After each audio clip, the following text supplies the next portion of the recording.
This is a pipeline coming into the west side of Manhattan. Right now, Spectra Energy wants to put a pipeline over coming in at Gansevoort Street.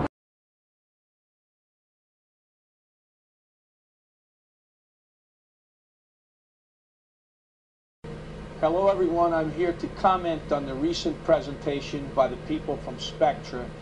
That's the group that wishes to run a gas line, a natural gas line, just about the entire length of Jersey City from our southern border all the way up to the area of the Holland Tunnel. What they do, you've seen what happened in Edison 15 years ago. The gas line exploded with flames going 400 to 500 feet in the air. You saw what happened a few months ago in San Bruno, California. A huge explosion, once again, lives lost. Philadelphia, about 2 months ago, I believe about 5 people were killed. In addition, there have been gas line explosions in the Midwest very recently, in the last 4 months or so. Pennsylvania, Ohio. We're proposing to build one of the safest natural gas pipelines in the United States. This would benefit a lot of people around here. 2,300 jobs in Jersey City. Jobs. Jobs we desperately need. Good paying jobs in Jersey City. These jobs are critical. We need this project. We need some good work. Spectra has been a good neighbor. Clean, safe. Thicker pipe, remote control valves. Safe. Spectra Energy has my support. My support. My support. It'll put people back to work. Urge your councilman to support it today. Dear Governor Christie, please blow up the Spectra gas pipeline project proposed for Bayonne and Jersey City.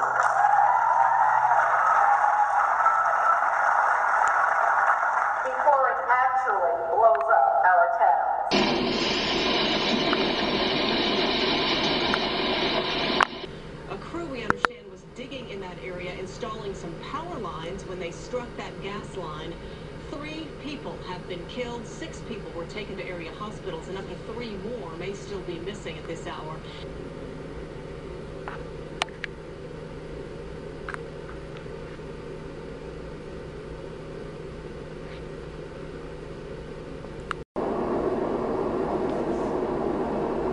That looks like a pipeline rupture of some sort has caught fire. Look at the flames are pure flames, not a lot of smoke. That's a natural gas fire. And it must be, it looks like it's coming from under the ground, ergo, pipeline. That's a pretty big fire.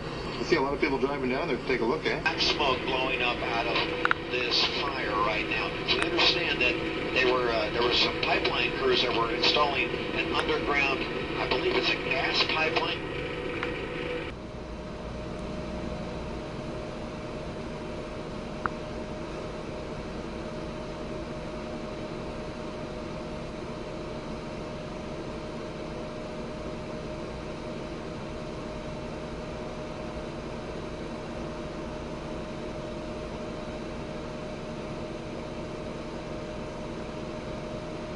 Spectra Energy's pipeline installations incorporate multiple layers of safety that meet or exceed federal requirements. The first layer of safety is the national One Call, or Call Before You Dig program. The One Call Center notifies utility companies with infrastructure in the area. For example, when Spectra Energy receives a call, one of our representatives goes on site and marks the location of our facilities. Our representatives remain on site until the work is complete to ensure that the safety and integrity of our pipeline are safeguarded. Contacting the One Call Center is a legal requirement and is mandatory before excavating. Once the area is marked and prepared, excavation begins according to our specifications. Roadbed and other materials removed in the excavation process are handled in compliance with applicable regulations and permits. Extra care is taken when existing utilities such as water, sewer, or electrical are encountered. After excavation, the ditch is prepared for receiving the pipe. Trench boxes or shoring are temporarily installed for personnel safety, and sandbags are placed to cushion the pipe. The pipe is then lowered in the ditch and properly positioned. Once the pipe is in place, the sections are welded together, and each weld is X-rayed to verify its structural integrity. Then, a layer of engineered concrete, known as controlled density fill, is poured, covering over the top of the pipe by at least 12 inches. This fill material is dyed yellow, which provides another indication for future excavators that the pipeline is below. For the next layer of safety, yellow warning tape is rolled out directly above the pipeline, typically 12 to 18 inches below the pavement. Material is then backfilled into the ditch. Next, the base of the roadway is installed and paving material is applied above that. And finally, warning decals are applied to the surface of the road along the pipeline route. These decals are placed so they can be easily seen while walking or driving on the roadway. Above-ground pipeline markers also are installed along the pipeline route and are easily seen when walking or driving. These multiple layers of safety are incorporated throughout the installation process. Spectra Energy's pipeline installation is now complete, and we are ready to deliver safe, reliable supplies of natural gas. It's so like, I don't know, because you see how the floors are like very, like cobblestone almost? Historic, and like it's something that's from the past that's held on, that we usually have like regular sidewalks. That's a sanitation pier at Gansevoort Street, just below 14th Street. This is a 30-inch gas pipeline, so it's like the size of a cafe table, and it's coming in at the force of a fire hose. A pipeline this pressure and this size blew up in San Bruno last September and blew a crater 4 stories deep. So it's coming into Gansevoort. This is the blast radius, the red thing, and this is where we're standing tonight. But it basically would take out all of the historical West Village, Chelsea, everything. So we think it's insane and we would like to stop it. And so we're asking people to sign petitions to the City Council. Is there a blast radius in Jersey City? There's a more direct blast radius in Jersey City because the pipeline runs the entire length of the Jersey coast. So the entire It runs right thing. under Jersey City, and it crosses the Hudson. It goes under the Hudson, right at the border of Jersey City and Hoboken. Really very, very close to the PATH station.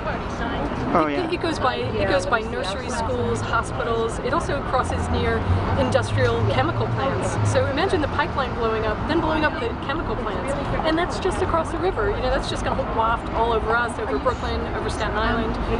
You know, so Jersey City is more directly in danger than we are. We're in Jersey City. This is Grove Street. That's the path over there, and this is the Grove Street Farmers Market. Howard, and I was the 2010 president of the Hamilton Park Neighborhood Association and the Downtown Coalition of Neighborhood Associations for Jersey City. Jersey City is united against the Spectra gas pipeline. There's an organization called nogasline.org, which has a whole lot of bulletins, materials, and information about the pipeline here in Jersey City, as well as a map of where the pipeline will go and what the blast radius will be. We're here, and as you can tell, we are just inside the blast radius. This is McNair High School. It's one of the top-rated high schools in the country. I think it's number 31, and it is also inside the blast radius. It's one of 3 high schools and 2 hospitals and countless other homes with thousands of people in them that's inside the blast radius for the pipeline. So this is Enos Jones Park. Behind me is the New Jersey Turnpike extension, which is I-78. Okay. The Spectra has proposed putting the pipeline under I-78, which basically encircles Jersey City. Encircles downtown Jersey City. They want to put the pipeline under the interstate because the interstate is federal land, and that way the city and the state can't block them from putting the pipeline in, because the city doesn't have jurisdiction over that particular slice of land, nor does the state. Okay, so now that it's under, now instead it'll be under a highway. Right, it'll be under a highway, but it'll be a highway that cuts through the center of the city and goes past this park, another park, Hamilton Park, and Liberty State Park. The building that we're standing on is the very edge of the blast circumference. This building would be gone if the pipe exploded at full pressure. And most of what you're looking at, not now, but okay, there, a good, let's see, those tall buildings. See those tall buildings out there? Those would be gone over there. So it would take out a big chunk of this. My name is Jenny Davis. I am a building superintendent. In fact, I'm the superintendent of this building upon which we are standing. We are currently in the West Village. I didn't even know they were here. So it just crushes the garbage like that? It compacts the garbage. That's cool. I didn't know they were here because I was gonna look for them elsewhere. Right now I live in the West Village. I'm on my roof, and I am actually within the blast radius. I'm kind of on the outside edge, but of course there would be a lot of fallout or debris or fumes. And there have been several incidents, I mean countless incidents really, with gas pipelines exploding, injuring, killing people. Here, let me move this stuff. Oh, so it's just like a nice get well box thing? Yeah, it's like a get well box thing. That's exactly what it is, you know. That's cool. Yeah. So who are you? I'm Dale Hartman. I have lived in Jersey City since 1982. In winter of 2010, our downtown councilman, Stephen Fulop, he was at a meeting along with a friend of mine, Stephen Musgrave, who's a co-founder of our group, NoGasPipeline.org. And Councilman Fulop and Senator Lautenberg, who first came out against the Spectra Energy gas pipeline, both said that it would be good that we have a focal point to provide information to people about the pipeline. Right now, Public Service Commission and Con Ed are alleging that no EIS is required, which... How could that be legal? And what is an EIS? That's a very good question. How can that be legal? But what is an EIS? Well, first let's address how can that be legal. Okay. At minimum, every infrastructure project requires an EIS or an EAS. An EIS is an environmental impact statement created by whatever entity, i.e. in this case it's the federal government. There is an alleged 45-day comment period for the general public, which is why we need the general public to respond to this document. Over the hill and dale and around the pier at the lovely Hyatt Hotel is Newport. Newport is the development courtesy of LEFRAC. LEFRAC is one of the first to develop the waterfront of the coastline of beautiful Jersey City. Spectra is craving to invade LEFRAC's hood, and LEFRAC is putting up a pretty damn good fight to stop them. This brochure says that the pipeline construction will create 2,277 job years. Well, this report says that the construction of the Northeast Quadrant over the next 15 years will produce 18,000 construction jobs and 5,000. The brochure also states that the pipeline will increase Jersey City's gross domestic product by $198 million in the first 6 years. This blasting report says that Newport's 23,000 aforementioned temporary and permanent jobs will generate $1.4 billion of income and $2.1 billion of gross state product over the next 15 years. And that's because Newport and the other developments like it that are represented by it and the small businesses throughout Jersey City represent real economic development for Jersey City and real jobs and lasting value that go to the residents of Jersey City and are returned back to the community. What we had before, which was a critical advantage for Jersey City, is we had new infrastructure built in the last 25 years that was reliable. We had a transportation infrastructure that had been reinvested in by the state and the federal government in the form of the light rail, which made this the most efficient transportation system in the region. And now all that has got a big question mark on it. In addition to that, people who have invested in their homes here invested with the idea that there would be growth in the equity of their homes. Now they all have to wonder whether or not that is going to be threatened by the prospect of something that represents a risk that will reduce their property values now and in the future. We're at James Ferris High School. This is about a block from where the pipeline would be. Last August, FERC had their hearings here regarding the Spectra gas pipeline. It was a public commentary period. The meeting was supposed to last 2 hours. It in fact lasted 5. It was in an unair-conditioned auditorium, but people still wanted to stay. Over 150 people spoke, including myself. 148 of them spoke against the pipeline, very loudly, very vigorously. Generally everyone was from Jersey City, more or less. Yes, everyone was from Jersey City. Everyone from the mayor to the city council, LaFrac Properties, which owns the mall, downtown organizations, community activists, residents, parents, hospital officials, all of them were here and all of them spoke out against the pipeline and what a bad idea it is for Jersey City and the region as a whole. At that time, Spectra Energy was doing these dog and pony shows where people weren't permitted to ask questions as a group, but only as one-on-one, which is how Spectra Energy does it. As you enter and sign in their log to come to their show, you're essentially assigned a Spectra Energy employee to play tag with you all night long. So that person will answer your question, but nobody else can join you in answering questions. So we soon found that this was useless, and they had called for a final pre-filing meeting on August 4th of 2010. We had gotten, when we formed No Gas Pipeline, a lot of support from the mayor's office as well as Councilman Fulop. So we were able to release a press release about our formation, and Huffington Post published it within a couple hours. And we had over 300 Jersey Cityites show up on August 4th for a meeting held by FERC, the Federal Energy Regulatory Commission.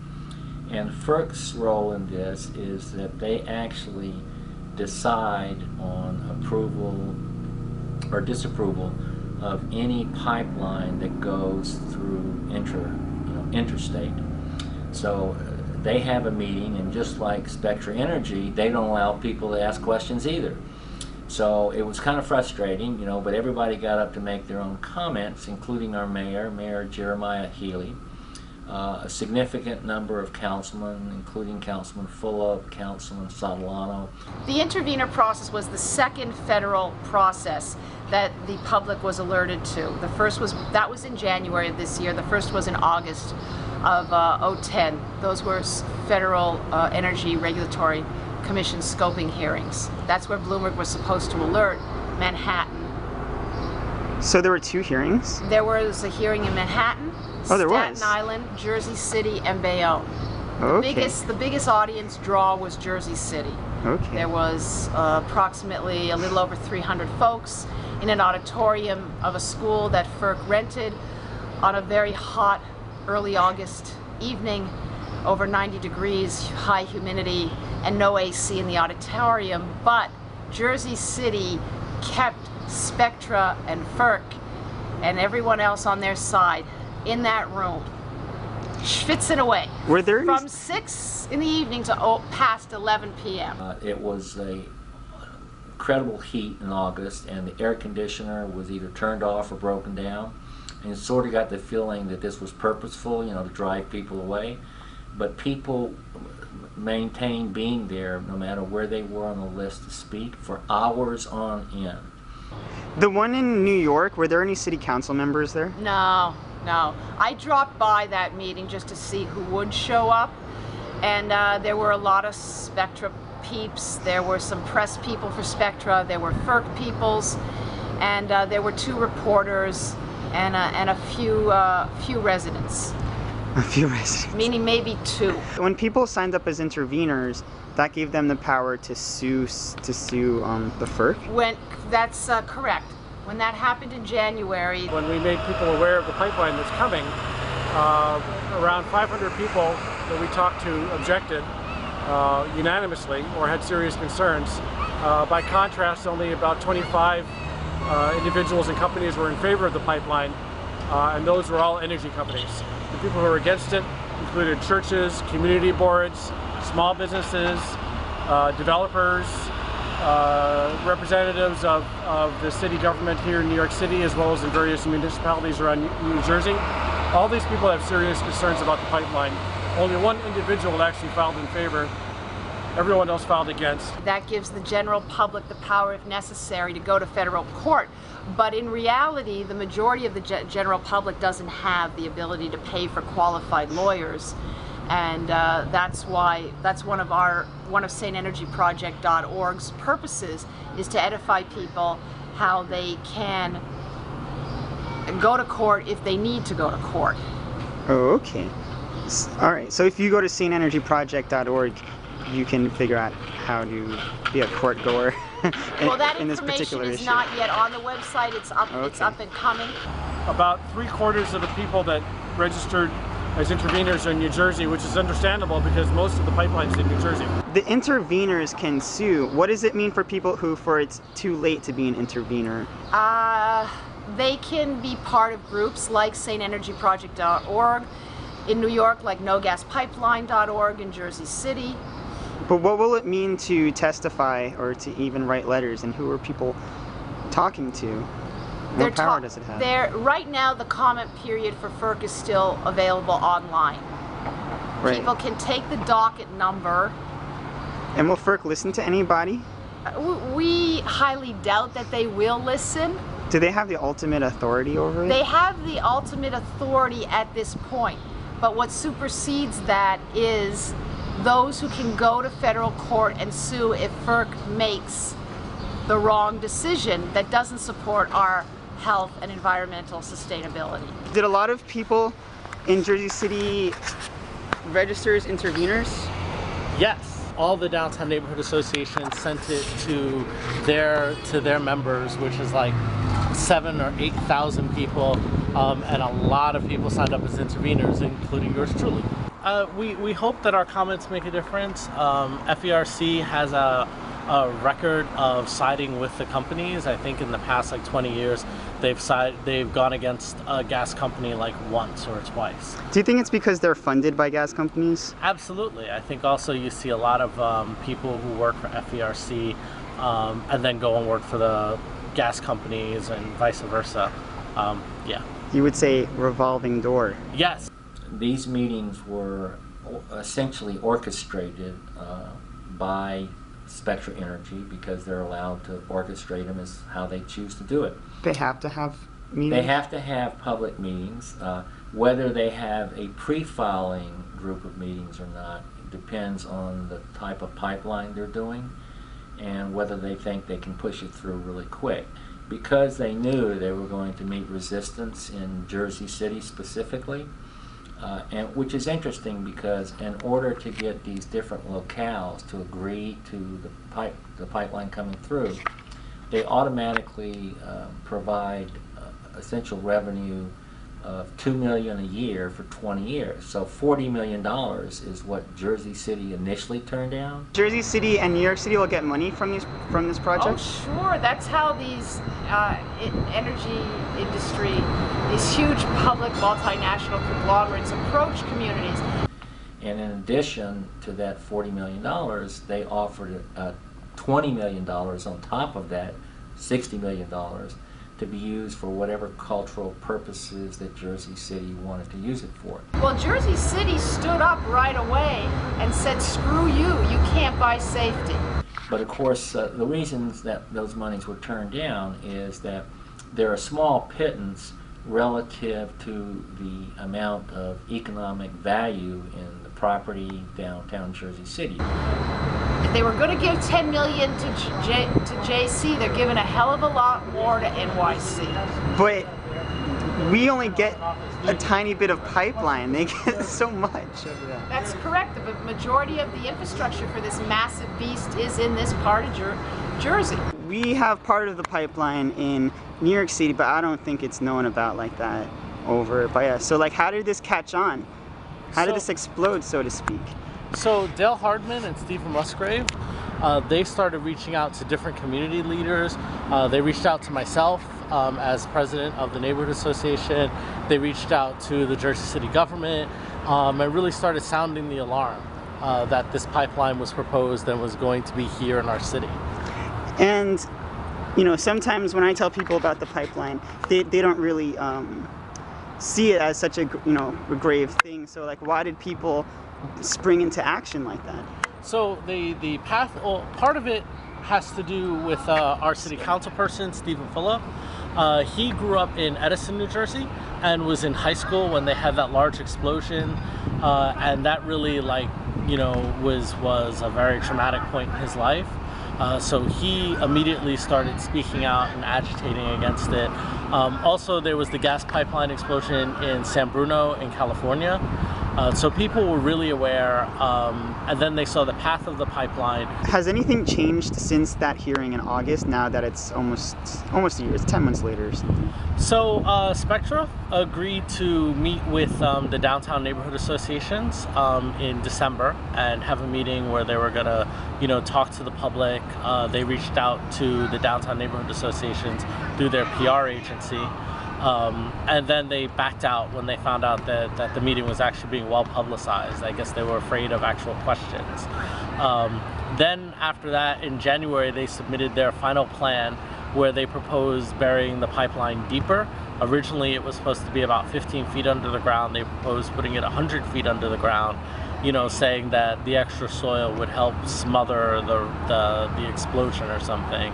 And that was that just didn't satisfy anyone in Jersey City at all. As far as I know now, they're going through the whole process with FERC. Do you think there would be additional problems with putting a pipeline or building it 100 feet deep? Absolutely. You would have trouble servicing it. How would you actually get down to the pipeline to inspect it to make sure that there were no cracks that would cause an explosion like happened in either San Bruno or Edison? So even if it's really deep underground, that can still cause a huge explosion.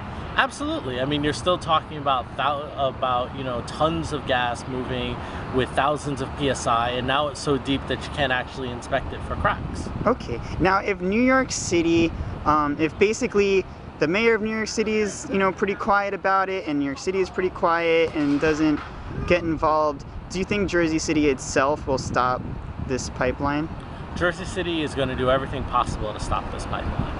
Okay. Do you think that will make any New Yorkers mad? Like, hey, we want that natural gas, so why? You know, as far as we know, New York hasn't really made a peep about the pipeline. I'm not really sure why.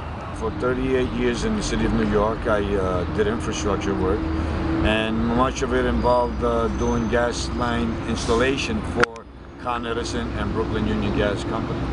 In New York City, just about everywhere that you walk under the streets of New York City, you will find gas lines. So is this pipeline different than other gas pipelines?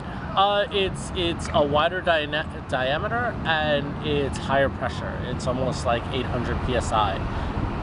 Okay, so are there already gas pipelines in Jersey City? There are smaller residential gas pipelines that service, like, you know, just individual buildings. There's nothing of this magnitude in downtown Jersey City. Are they major 30-inch gas pipelines, high pressure? No, they're not. Usually a main line like that is what we call a main line. There will be a major trunk, and from there you'll have offshoots, maybe 20-inch, and from a 20-inch it may go down to a reduced 12-inch and 6-inch, and so on until it reaches your house or building via a 1 or 2-inch line. So they're like veins all over. Yeah, oh yeah, there are veins all over.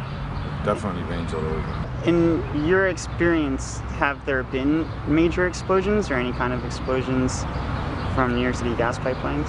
Working in my 38 years, I can say that I heard of some explosions that took place on different jobs from the ones that I worked on. On jobs that I worked on, we had minor accidents with small veins feeding into houses that were, you know, taken care of immediately and nobody got hurt. Okay, so the ones that you heard of, were those significant? Yes, there was one accident that took place in Staten Island many years ago. I'm not sure if it was in the, I'm pretty sure it was in the mid-80s. And it was a gas tank that erupted. But that happened because of some residue that was within the tank itself after they had cleaned it. Some folks or workers went inside to clean it, And I think that due to the heat at the time, because it was during the summer, there was an explosion that killed, I think it was 2 or 3 workers. Oh, that's too bad. So August 4th meeting came and went. We formed our group and had our first press release on August 21st. And since that time, we've spent getting press notices out, doing policy research, doing a lot of research on technical issues. I spent a good bit of time reading literally every article in Oil and Gas Journal, which is the major industry journal for the gas industry, so that I would be conversant on all the issues and all of the technical jargon that are used. As an example, ROW, I didn't know what that meant. What does that mean? It means right of way, you know. MLV, multi-level valve, so a lot of technical information that you have to go find out what it is. Blow valves, which emit pressure. They can reduce the pressure in a pipeline. And speaking of pressure, the pressure approved is as much as 1,440 pounds per square inch. Now, that pressure has created significant pipeline, blowing up throughout the country and killing people, injuring people, and destroying property. A classic example is at San Bruno, California, just slightly south of San Francisco. Jersey City shares the exact same density per square mile as San Francisco. Over 20,000 people per square mile. So that pipeline actually went through San Francisco itself? No, it didn't. So, and that's a good point, because one of our major points to FERC and Spectra is we share the same density per square mile. Do you think San Francisco would approve a gas pipeline to go through their area? No. And so San Bruno, when it blew up last summer, the pipeline, it turned out that it killed 8 people, injured, I think it was about 160, and destroyed over 15 acres of property. Well, some people think that's irrelevant because that was a 50-year-old pipeline. 48 years exactly. And it's not irrelevant because of the investigation into what happened with the pipeline. And it is true that most of these pipelines that we're having more recently I mean since the last 5 years, is due to our collapse of infrastructure nationwide, not just with pipelines, but with bridges, with roads, So we're seeing, a collapse that's just indicative of. So this 48-year-old pipeline, it turns out that there was a failure, a manual failure to override first a high level of pressure, and they were trying to do this from afar. They had welding seams that were not done properly. So whether or not the pipeline is 48 years old or 2 months old, what you do have in common with these incidents are that the pressure that you had happen there, the fact that pipelines over a period of time, as that showed, are weakened internally. They have a process trying to clean the pipelines that use what are called pigs.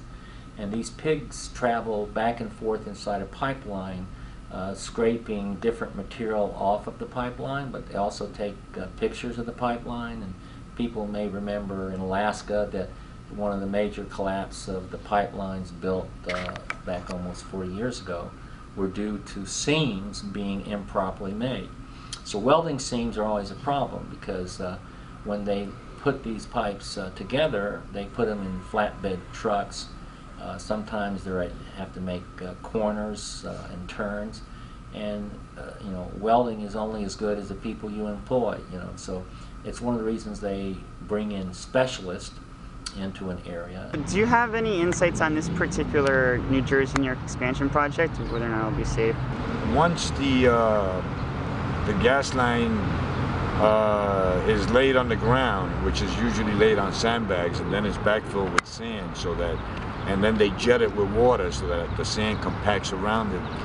As far as I'm concerned, and like I said, I've retired 5.5 years ago, and after installing many lines, I don't think that it's likely that it will explode just like that. Now, a lot of those jobs are specifically specialists brought in from oftentimes the Gulf, because this pipeline originally travels from as far away as Houston. And while it's called the New Jersey-New York Expansion Project, that is essentially 15.5 miles coming through Jersey City. It's actually 20.1 miles. It goes from Linden, New Jersey to Staten Island, and then comes back to New Jersey through Bayonne, Jersey City, and Hoboken, and then goes back across the water of the Hudson to Gansevoort Street to connect to Con Ed. Now you might ask yourself, as we did, why are you bringing a pipeline connection to Staten Island and then from Staten Island coming back over the land? Well, we have a former oil and gas analyst who worked for Standard & Poor's, and he spoke to Port Authority of New Jersey, New York, and the person he spoke to there said that in the original bidding process that Spectra was the one who sought to provide the pipeline over land because it was cheaper. The other people were bidding for it to be going through the Hudson River and connect directly from Staten Island. So to give you an idea of the effect of essentially greed, is that last year Spectra Industry increased their business by 34%, which I don't know many industries across the country that had a 34% increase in an economic collapse, but they did. And of course the oil industry had even higher. They paid out Spectra Energy over $1 billion in dividends to their shareholders. So of course that's a double-edged sword. Oil and gas analysts are looking for them to beat that benchmark this year. So the last thing they want to do is to build a pipeline cheaper, whether it goes through the water or not. Well, if it actually build it more expensively, I mean, not cheaper. Right. If it went under the water from which it will, going across. Oh yeah. Here. Well, no matter what, if it blew up underwater, would it be with it'd gas? It'd be less damage to, obviously, to the safety of people.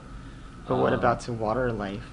Well, of course, if it blew up underwater, the vibrations from the pipeline blowing up would kill fish, and but relative to the overall safety towards human beings, there would be none.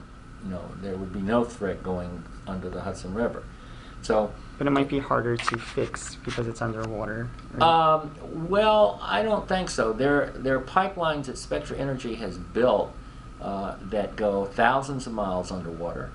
In fact, the longest one in the United States they've done connects to Florida. It's over 700 miles, and they have to regularly fix pipelines that go underwater. From Florida to where? It goes from the Gulf in Houston, Texas, to Florida. It's a 30-inch pipeline, the same as San Bruno. It's a class 4, which means it's the most dense metal that is used for pipelines, the same as San Bruno. The difference, though, is that this one is running at a much higher pressure level.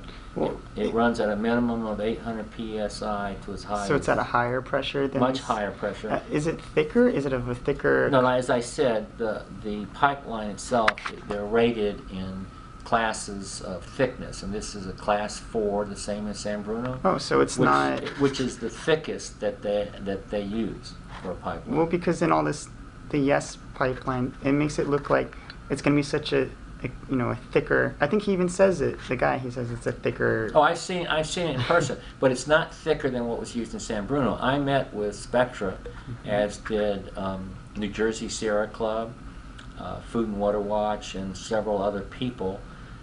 They asked to hold a separate meeting with us.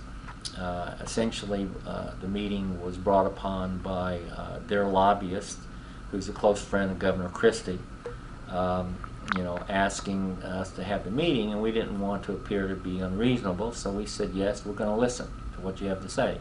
So they brought examples of the thickness of the pipe, and the thickness of the pipe, like I said, is no thicker than it's the same grade, class 4 steel.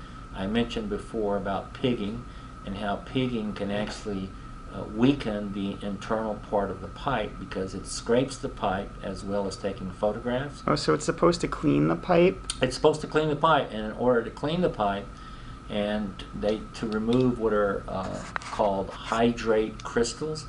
Now hydrate crystals in itself are interesting because they are able to, they're ice crystals that form at greater than 32 degrees, which was a surprising thing to me. So one of the reasons they use heaters, and I asked, why do you need heaters on a pipeline that has relatively stable temperatures? It's because not what happens externally to the pipe, it's what happens internally from these hydrate crystals being created. So even with their heaters and even with their pigging, cleaning the pipe, they still have incidences of the pipeline being weakened. Now, not only that, is you actually, in these solid pipelines that are created of steel, you actually have pinhole pricks that develop in the pipelines, and they can leak a significant amount of gas on a daily basis.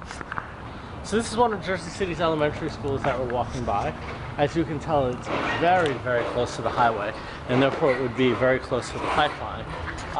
Even when you're not talking about things like catastrophic events like explosions or whatever, you know, pipelines have been shown to give off many carcinogens, toxic fumes as a result of the chemicals laced in from fracking and from preservatives and stuff like that. All of that leaches out into the atmosphere and would basically poison all of these kids here. So even when pipelines don't blow up, there are still toxins that get... How is that even possible? So every time the pipeline, if it was being built, takes 2 years, they dig 6 feet into the ground, and some places 100 feet into the ground, is all of that dirt, a lot of it that needs to be remediated, brings up dust into the air that also becomes toxic. But of course the pipeline itself is the significant source point of leaks. And those leaks, as I said, can be at compressor stations, can be at flow valve. Internal, you have, as I described, several different ways. Through pigging, through hydrate crystals weakening the pipeline, heaters not properly working. You have pinhole pricks in the pipeline that can be created. And these facts mean that all the toxic agents that are in the gas will be emitted into the atmosphere. So even before it gets to your home, the pipeline, that if it was to come into Jersey City and New York City as well, would do all of these things. Now, it's not just this pipeline, it's all pipelines. So it's just happening all the time? Yeah. All right, so it sounds like accidents are pretty rare, but you were mentioning leaks. How do leaks even occur? Because it sounds like these things... Well, leaks, if you're installing a brand new pipe, when you're welding, well, you know, even though the welders are certified, you may have some imperfections because of the heat of the rod. Maybe it didn't, you know, melt properly. But which is why they're pressure tested prior to filling that pipe with gas. What is the significance of a leak in a pipeline? Well, the significance of a leak is that toxins get into the air and are airborne. Those significant toxins are carcinogenic, starting with PCBs, benzene, which is carcinogenic. Levels of toluene have not yet been determined as to whether they're carcinogenic. And a lot of this you have to understand is that the EPA, which sets the benchmarks for toxicity, in some cases the reason something is not declared toxic doesn't mean that it isn't toxic. For instance, there's a significant amount of autism that have been exhibited around pipelines, you know. So the question is, people are being environmentally exposed to this, and it's one of the reasons why we talk about environmental misjustice, which you know, basically impacts the most threatened and marginal of people that we have in our society, because most of the pipelines that go through urban areas tend to go through land that the companies have right-of-way in, and the right-of-way tends to be in those neighborhoods that are significantly, presented with environmental injustice. For instance, in Jersey City, you have a large part of the pipeline that borders our major black neighborhoods that we have here in Ward F. In Ward F, we have already had a significant amount of chromium remediation. That's another problem with construction, is because Jersey City is part of the original industrial America, is that you have all kinds of toxic metals that are in the ground apart from just chromium. The old gas lines, the reason why they may explode is because, first of all, the steel that was used back then was different. The conditions were different. There was no OSHA requirements or general inspectors on the job to ensure that the job was done properly, and they were just, thrown on the ground. That was it, full of gas. A lot of people think that there's going to be a liquefied natural gas facility built in the meatpacking district where they're connecting these pipelines. So I'm assuming that will be above ground, but I don't know about that for sure. Throughout the United States, you have them all over. That's what they call LNG plants. And I believe you have some in Queens right now. You have tanks above ground. At some point when they're empty, they lower themselves and they go up below ground. And you can see this as you're driving through to or by the Met Stadium, City Field now. In other areas, like in Puerto Rico 2 years ago, there was a major incident where one of the tanks did blow up. And it wasn't liquefied natural gas, it was petroleum. But you've had explosions like this in different parts of the world. Do metering stations, are these points where gas is above ground? Well, no. What happens is that the metering station is a mechanical or digital way of releasing gas or moving gas. So the regulatory station can fail in terms of regulating the pressure of gas that's going through the pipeline. And if they improperly regulate it, the pipeline can blow up. Do these things, either such things, metering stations or LNG terminals above ground? LNG is not connected to these components. Okay, well, I'm just looking for, do these things have a history of explosive accidents? Well, what they have, yes, in direct way, is that, as I've explained, that let's say as an example, blow valve. Blow valves in most cases are operated by remote control. As we talked about, in this case, Houston, several thousand miles away, would be deciding what pressure to use for gas transmission. Let's say they want to reduce or increase it. Then they could have a fault, mechanical fault. They can have a digital fault in the component of the computer, and that could cause a pipeline to explode. And in fact, some aspect of that is connected to San Bruno and the investigations that they're doing.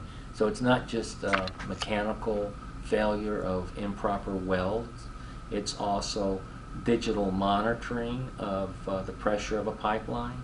So it's those several things taken together. If you get an improper filtering of the pipeline, say it's jammed up, it has a mechanical valve on it, and if that valve is not properly set or it decays, the metal breaks down. Metal fatigue is another thing people often don't talk about. So metal fatigue can take place with any point of any kind of metal that's made. And heat is the major source point of destroying metal. So it can blow up in your home, and it can blow up along the pipeline transmission. But the pipeline, in most cases in urban areas, is underground. It's usually a minimum of 6 feet above the pipeline. So we're talking about a 30-inch pipeline. There'd be a minimum of 6 feet of dirt above the pipeline. But even when it goes, for instance, in Jersey City, as deep as 100 feet, as they're saying, the pipeline could still blow up as a result of all of the number of things I pointed out having to do with compressor stations, blow valves, or meter and regulatory stations. And if it did blow up 100 feet underground, would that have a significant effect?